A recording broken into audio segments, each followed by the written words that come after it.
¿Se puede poner a prueba vuestra tecnología de trading? Sí. ¿Y vuestra ejecución funciona al milisegundo? Sí. ¿Y vuestros spreads están entre los más bajos del mercado, no? Si quiere, puede probar nuestra primera demo. Es difícil encontrar un broker que cumpla con todas sus expectativas. O quizá no tanto. Active Trades, broker online desde 2001.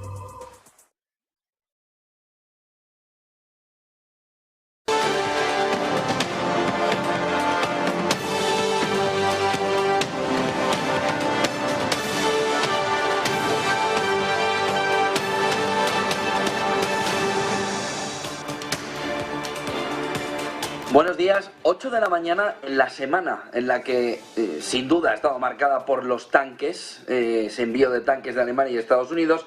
Empezamos al cierre de esta semana, en este inicio de viernes, mirando todavía las consecuencias que puedan tener en el medio plazo ese envío de tanques. Dos cuestiones han asaltado en las últimas horas la información alrededor de lo que pueda suceder. Por un lado, las palabras en la red social de Truth Social de Donald Trump. Dice que primero vienen los tanques, que luego vendrán las armas nucleares, elevando el tono a lo que puede suceder en el entorno de la guerra de Ucrania. El otro punto clave estaría a estas horas en el entorno de intentar descifrar qué es lo que Vladimir Putin dijo ayer en la reunión en la que tuvo con su gabinete, en la que apuntaba que ahora mismo, después del movimiento que había hecho Occidente, la guerra de Ucrania ya había escalado. Se ha intentado mirar el detalle si lo que estaba queriendo decir Vladimir Putin es que se pasa a un siguiente estadio.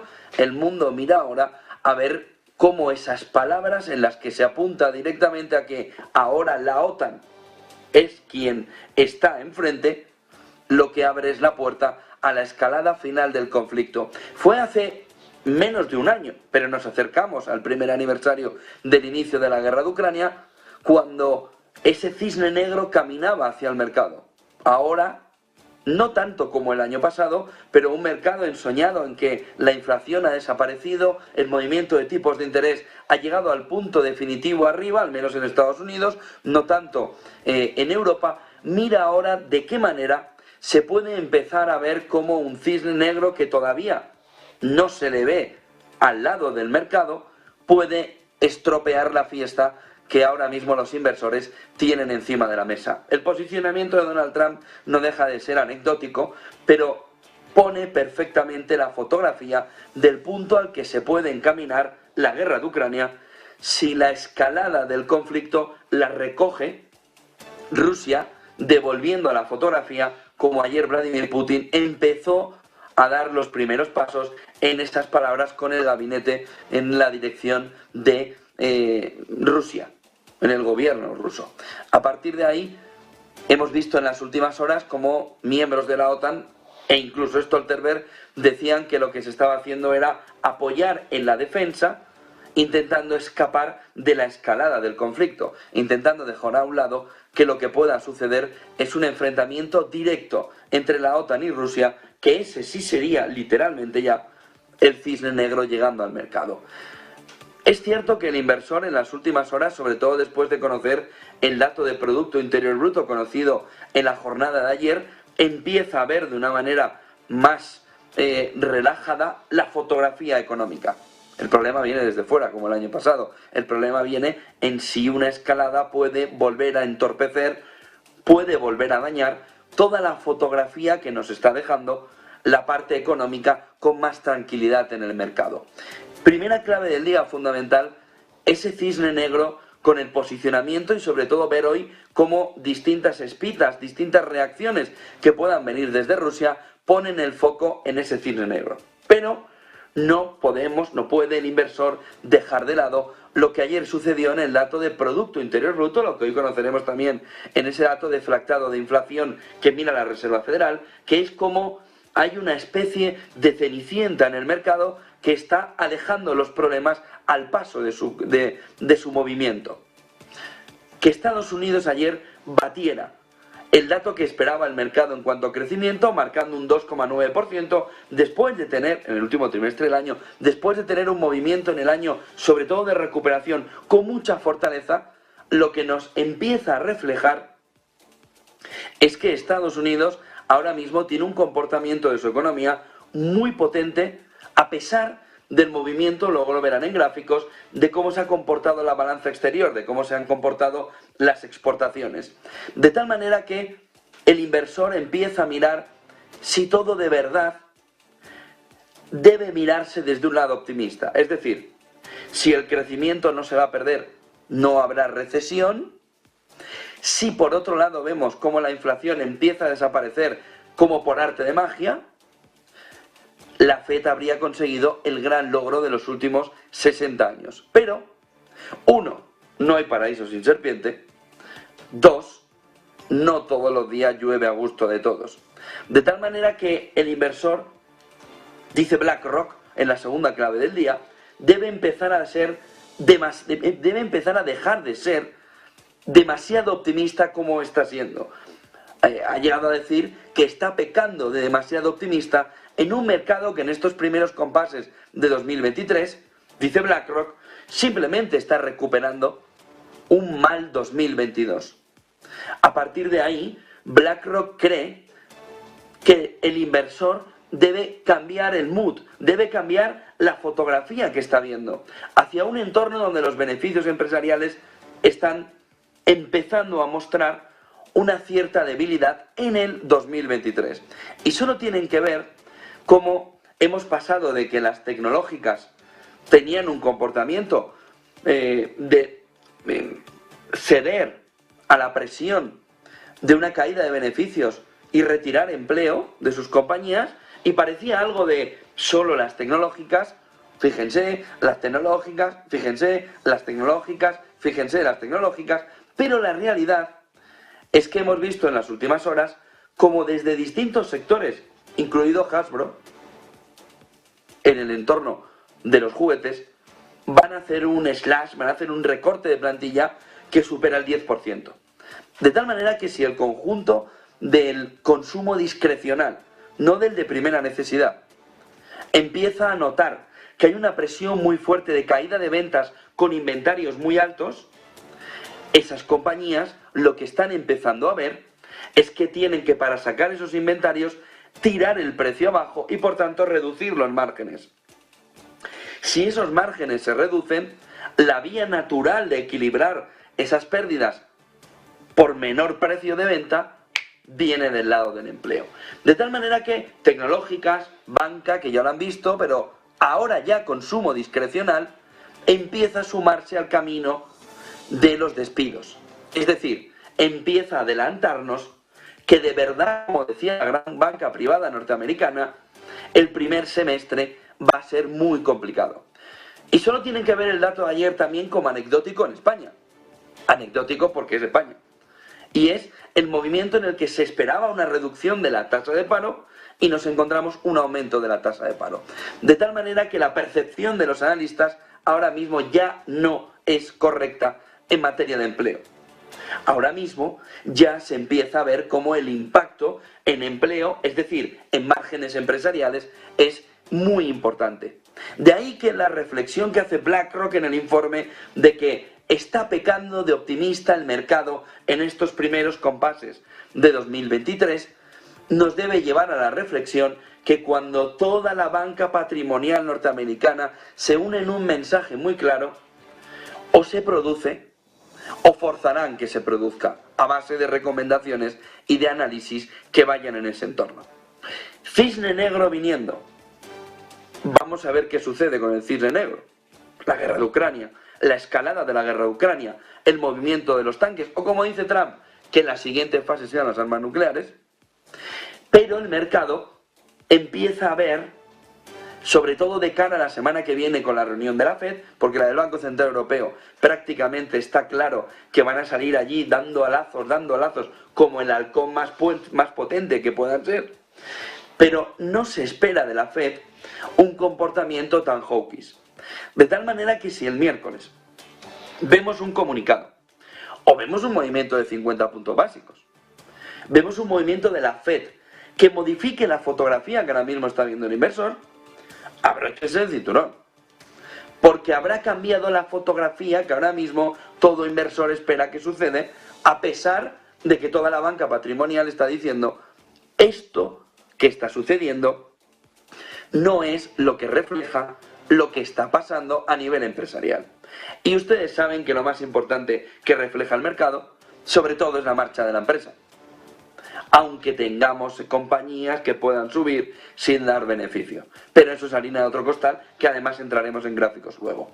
Pero tenemos ese 2,9 de crecimiento de la economía norteamericana, el soft landing, la no recesión va cogiendo cuerpo porque la economía norteamericana estadounidense crece con una tasa de empleo prácticamente en mínimos y con una inflación que empieza a desplomarse. Aún así, luego en gráficos, les vamos a dar un poquito de detalle de por qué tampoco Estados Unidos debe echar las campanas al vuelo vía consumo privado, que el dato no es tan bueno como parece. El tercer punto clave, alrededor de esa escalada de la tensión, viene en una línea roja, sin querer emular las palabras que dijo el otro día Rusia, que nadie ha traspasado todavía. Nadie se ha atrevido no solo a congelar, que eso sí lo han hecho muchos, los activos de Rusia, sino a trincarlos, sino a usarlos. No es que te los tenga congelados, es que me los he gastado. Es que cuando vengas, si es que vienes alguna vez, a reclamármelos, no están. De tal manera que la Unión Europea, Europa, desde que incautó y congeló más de 300.000 millones, ha estado buscando la manera de darle ese dinero a Ucrania para, sobre todo, hacer el proceso de reconstrucción de Ucrania. ¿Qué es lo que ayer encontró Europa que cambia la fotografía, pero que puede hacer traspasar líneas y líneas y líneas rojas? Una parte de la legislación europea, que ustedes dirán, ¿y a los rusos qué les importa la legislación europea? Pues no les importará, pero la realidad es que la legislación europea da vía libre a Europa a que de los más de 300.000 millones, cifra exacta, 36.800 millones de dólares, que ahora mismo están congelados del total de 300 y pico mil millones, puedan ya ser enviados a Ucrania para la reconstrucción. Es decir, ya no solo te los congelo, sino que te los expropio, te los quito. Es que ahora son míos, que son activos del Banco Central de Rusia. Ayer quedó como así como oculto que Europa tenía una vía legal europea para de todo ese dinero, esos 36.800 millones, no esperar, cogerlos y mandarlos. ¿Qué puedes hacer? Pues bueno, puedes comprar tanques, por ejemplo, Leopard, y muchos. De tal manera que ahí estaría uno de los puntos que en su momento la máxima dirigente del Banco Central de Rusia dijo que era una línea roja que Occidente no debería traspasar. Dijo, una cosa es que se congelen, vamos a estar esperando a ver si directamente nos los quitan. No es lo mismo, aunque lo parezca. De tal manera que el movimiento de Europa de ayer, pues, oye, valiente es, ¿eh? Pero abre una espita en este entorno de semana de los tanques que hemos tenido, que profundiza todavía más una posible escalada del conflicto y que lleva a que Europa, bajo su propia legislación, trinque 36.800 millones y se los mande a Ucrania. Ojo con ese punto y la reacción que puede tener no solo el Banco Central de Rusia, sino Rusia en general, en el sentido de su gobierno, en el sentido de Putin. El cuarto punto del día viene en el entorno de lo que va a suceder la semana que viene. Esta semana teníamos el PIB que vimos ayer, hoy tenemos el deflactor de consumo, que ahora es gracioso, es interesante, vale, bien, pero no nos cambia la vida. La semana que viene al inversor sí se le ponen los pelos de punta con que miércoles FED, jueves el Banco Central Europeo, aticen al mercado y hagan una caída fuerte en el caso de que muestren una fotografía que el inversor no está esperando, que es sobre todo que la FED, Banco Central Europeo, dejémoslo por ahora a un lado, meta un apretón muy fuerte, o subiendo 50 puntos básicos, o diciendo en un forward guidance que en la próxima reunión también habrá una subida de tipos de interés. Ahora mismo el mercado está totalmente en lo primero. 25 puntos básicos en esta reunión y déjennos descansar con una pausa barra pivote porque todo va muy bien. BlackRock dice que no nos entusiasmemos. Pero si la noticia de solo una subida de la Fed es buena para los mercados, la opción de que el Banco Central Europeo nos esté jugando una partida de mus sin cartas, pero intentando mandarnos un órdago que piensa que va a ganar, y el órdago se llama subida de tipo de interés de 50 puntos básicos en la reunión del jueves de la semana que viene, que se dirá la decisión que toma el Banco Central Europeo, más otra subida de 50 puntos básicos, llevamos 2, más otras 2 de 25 puntos básicos. Ese órdago que en un forward guidance que el Banco Central Europeo había eliminado, es decir, forward guidance se refiere al Banco Central Europeo cuando se reúne y dice, he hecho esto, pero más allá voy a hacer eso. Si en ese forward guidance, que lo ha suspendido el Banco Central Europeo, no ha querido darlo, da ese tono que el mercado no se termina de creer, ojo con la bolsa europea. Que ahora mismo es que la bolsa europea va disparada. Bueno, es que no se espera que el Banco Central Europeo vaya a reventarlo todo. Si lo revienta con un forward guidance el jueves, atentos a lo que puede suceder. Entrando en Fed, esta reunión tiene un calado más importante que ahora mismo todavía no se ha comentado, pero que tenemos que comentar ya. Y es que los miembros del FONC, es decir, los miembros de la Reserva Federal, que deciden la política monetaria de la Fed, que son los miembros del FONC, rotan en esta primera reunión. En la primera reunión del año hay cambios, y en esta los hay. Y usted dirá, pues vale, pues que cambien, ¿no? No, es que salen 4 de 12. Y es que sale uno que es clave en toda esta fotografía. ¿Quién cambiaría la fotografía? Aparte de Brainard, que dicen que se va al gobierno americano, con Biden. ¿Quién cambia la fotografía? Bullard. ¿Y qué sucede? Miren el primer gráfico de esta mañana. Bullard es uno de los que salen. Bullard, que es el halcón entre los halcones, el puntito más arriba de mantener los tipos de interés en el cielo, se expira, sale, que es algo que en Estados Unidos se está mirando con mucho detenimiento, pero que en el conjunto de los inversores todavía no ha permeado, que se pierden 4 figuras. 3 de ellos son halcones, son hawkies, que son Bullard, Mester y George. Y luego hay uno neutral, que es Collins, que uno va a notarse mucho que se va. Ojo, porque todos miramos a Bullard, pero Mester, que se marcha de la Reserva Federal también, que deja su puesto, ha dicho cosas como habrá que subir los tipos de interés hasta donde sea y mucho más con tal de que la inflación no solo baje, sino que se desplome. Mester es uno de los halcones junto con Bullard. Es decir, que Bullard, que es el rey de los reyes de los halcones, se marche, pero que lo haga junto con Mester y George, cuando los que van a entrar son Harker, que lo escucharon el otro día, y era, bueno, le faltaba salir con confetis allí. Es pragmático, aunque es es hawkish, es halcón, pero es un pragmático. De tal manera que dice, mira, que esto ya está bajando mucho la inflación, lo dijo el otro día. Por lo que, bueno, pues paremos. Bueno, es que Bullard decir pues paremos no se lo van a escuchar tan fácil.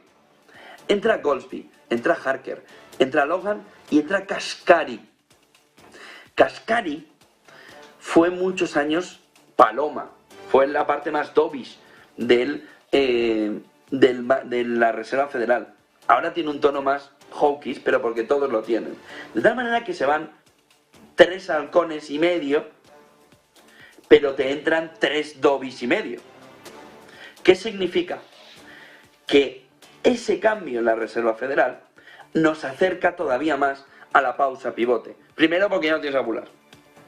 Como ven en el gráfico, este cambio que se va a producir el 1 de febrero y que van a aguantar, sobre todo, con un movimiento más dovish, es decir, de una decisión de contener los tipos y no seguir subiendo, y ver, va a hacer que Powell se vea más rodeado de dovish que de hawkish, es decir, de miembros del FOMC que dicen, no, venga, ya deja la subida.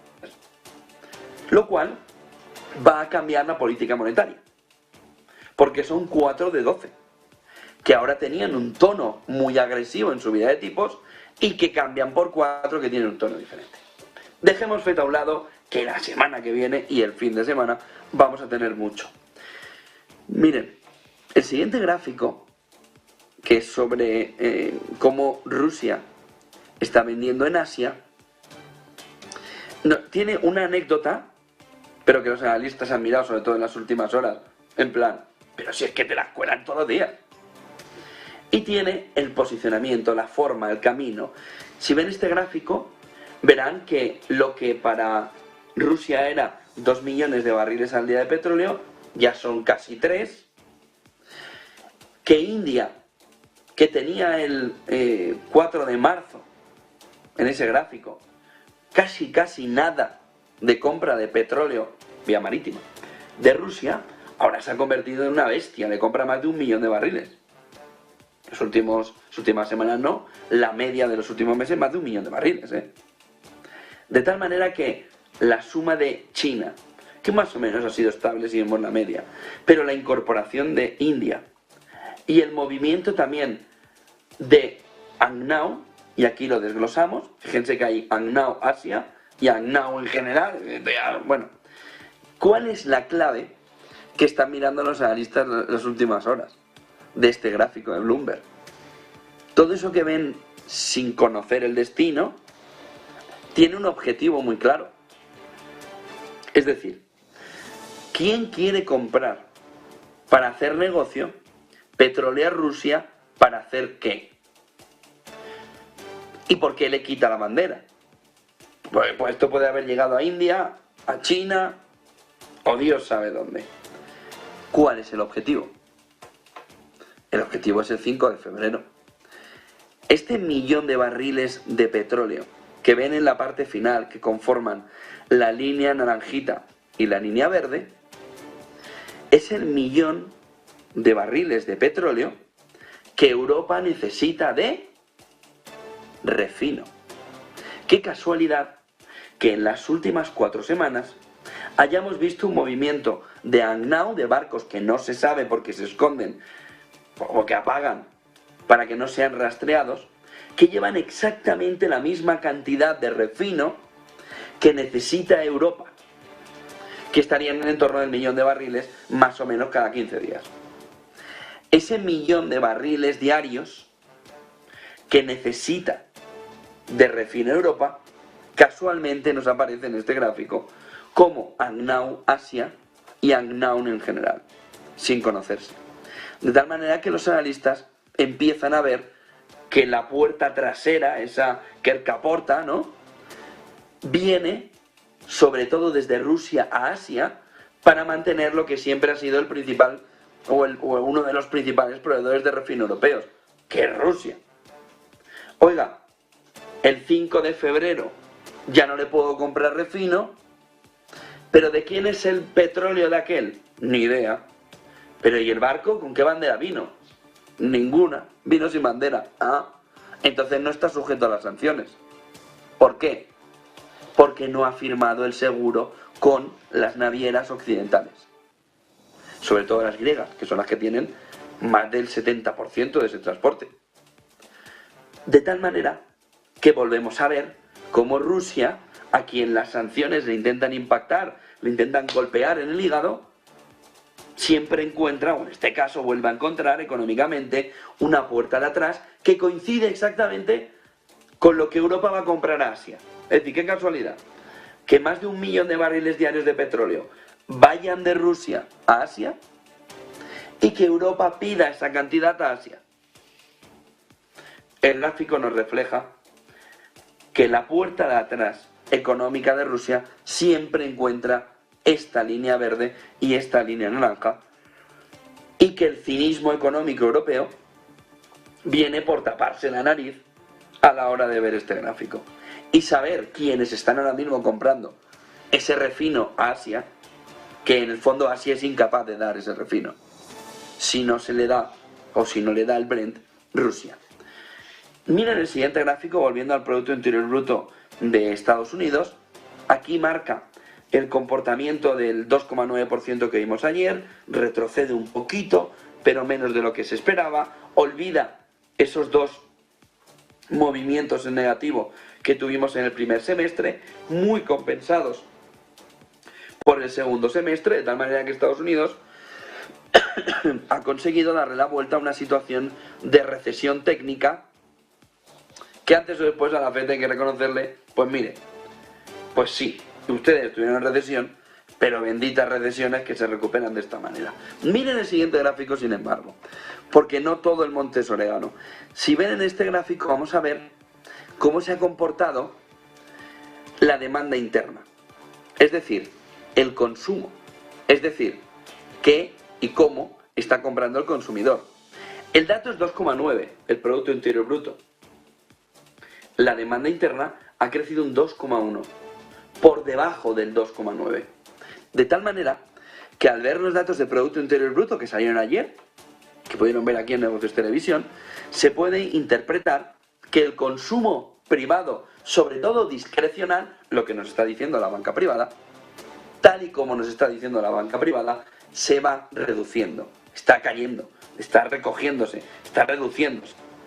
El otro punto fundamental estaría en intentar entender cómo el movimiento del 2,9% en barras nos da una fotografía, aún así, de empezar a descongestionarse el crecimiento de la economía norteamericana. Es decir, de que es verdad, si ven en la línea de arriba, que el PIB norteamericano no solo, bueno, ya podría haber esto España, no solo supera con mucho por arriba el PIB que había antes del coronavirus, que le ha sacado un cuartil en el gráfico que ven, sino que el crecimiento, tal y como va en este entorno, podría aguantar, si viéramos un gráfico comparativo contra la economía china, al menos en un crecimiento medio de los últimos años, podría aguantar al menos 5 años la pelea del sorpaso contra la economía china, no mucho más.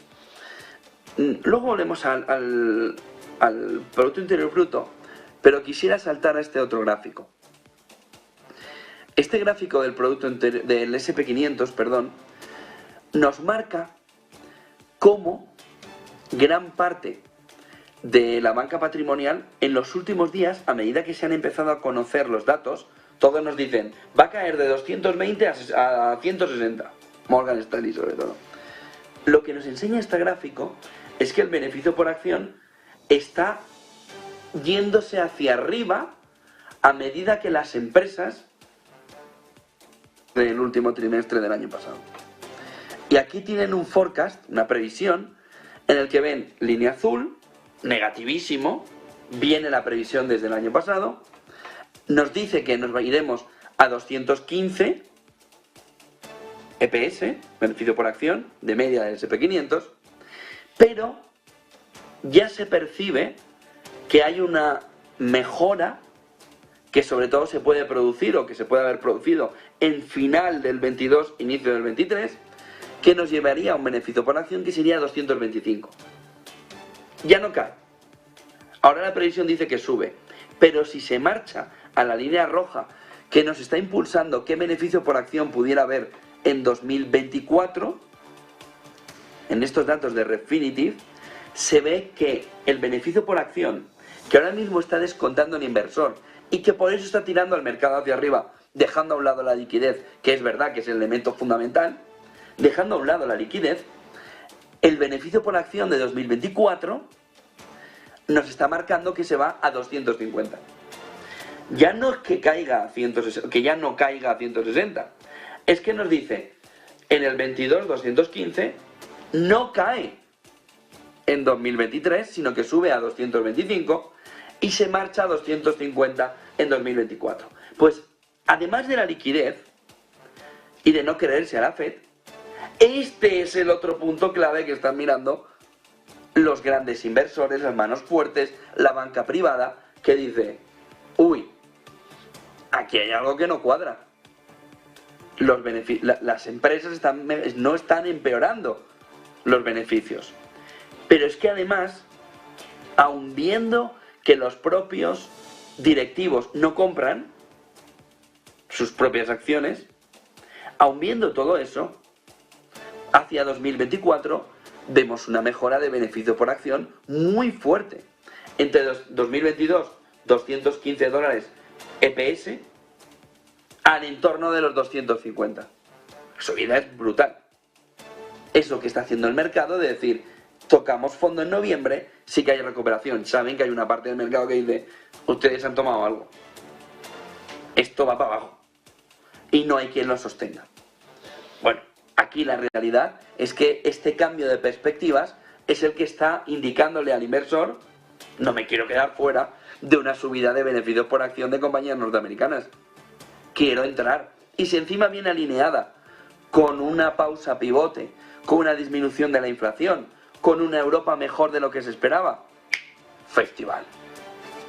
Miren el siguiente gráfico, porque lo que sí que es evidente, viendo ese beneficio por acción, pero volviendo también al Producto Interior Bruto, en este gráfico de IF, de Robin Brooks, se ve perfectamente que los componentes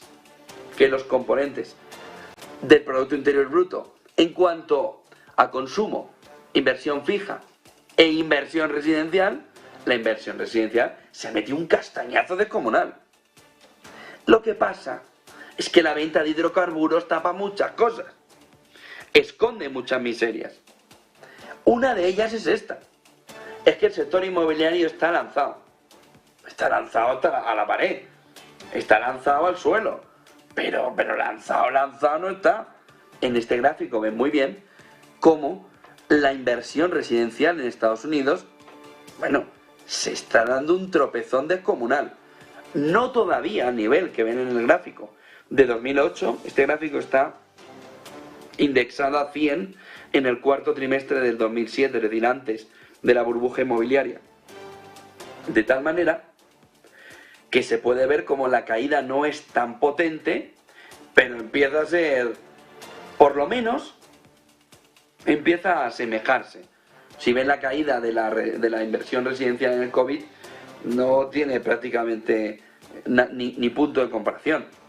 El movimiento fuerte es ahora. Y ni tan siquiera la inversión fija en bienes de inversión fija, es decir, maquinaria, bienes muy potentes para las empresas, ha tenido una caída ni similar. ¿Por qué? Porque el foco está puesto en el inmobiliario. Y porque banca, consumidores e inversores lo que están queriendo mirar es qué pasa con el inmobiliario. Tres gráficos para terminar.